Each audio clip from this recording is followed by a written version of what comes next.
तमाम अपोजिशन जमातें उस मार्च में शिरकत करेंगी, इस पे इत्तेफाक हुआ है, और अगर धरना होता है तो भी नहीं, आपकी दुरानी साहब के बात पे एतमाद नहीं है। नहीं, वो आपकी बात- हमारे कन्वीनर है, उसने जो कुछ कहा है उसी पे अमल करेंगे। धरने की जो बात है, धरना इमरान खान ने बड़ा बदनाम किया है, खुदारा उससे हमारा तौबा है, उसका नाम न लें।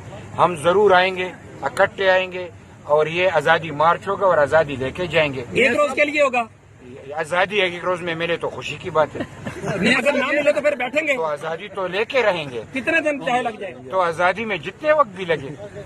यानी धरना हो सकता है। इसका मतलब है मियां साहब मैं तो के आज़ादी की बात कर रहा हूँ। अपोजिशन सारी जो है वो 27 तारीख को मौलाना फजल रहमान के साथ आ रही है या फिर एक एपीसी होने जा रही है? नहीं, एपीसी नहीं होगी। ये तो अगर एपीसी हो जाए तो बुरी बात नहीं, वो हमारे कायदीन है, लेकिन हम जो आए हैं तो कायदीन ने हमें भेजा है, एतमाद है, तो हमने जो फैसला किया है वही फैसला अपोजिशन का फैसला है।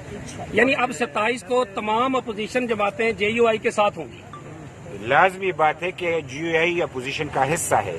उन्होंने जब ये रहबर कमेटी का इजलास बुलाया तो हमें एतमाद में लिया, और हमने उसकी जो उन्होंने हमें बताया तो वो हकीकी मानों में कामयाबी के उसमें काफी असरात मौजूद हैं। हम चाहते हैं कि वो कामयाब हो, इस कामयाबी में हम उनका साथ देंगे। यानी अब ये फैसला हो गया जो उस दिन आपने और फरतुल्लाह बाबर साहब ने असफर यार साहब और बिलावल साहब की मुलाकात के बाद कहा था कि अपनी CECs बुलाएंगे और उसमें अपनी फैसला किया, अब उसकी जरूरत नहीं रही। नहीं, ऐसा है कि जो बातें अब डिसाइड हुई ये तो पहले से PC में डिसाइडेड थे, लिहाजा उसी को हम रिपीट कर रहे हैं कि इमरान को घर जाना चाहिए, इलेक्शन जो है वो होने चाहिए, और फिर वो इलेक्शन ऐसे हो कि उसमें फौज की मुदाखलत न हो, और आईन की बालादस्ती चाहिए जिसमें मजहबी जितने भी नुकात हैं और बशमूल तमाम नुकात हम उसकी ताफ़ुज़ करें। मियां साहब, हम ये कह सकते हैं कि अपोजिशन जमातें मौलाना फजल रहमान को एतमाद में लेने में नाकाम हो चुकी हैं?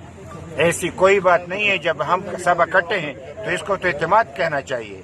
आपने कहाँ से नया लफ्ज़ निकाला? बहुत शुक्रिया। हम एक होंगे तो ये एतमाद है। ठीक है।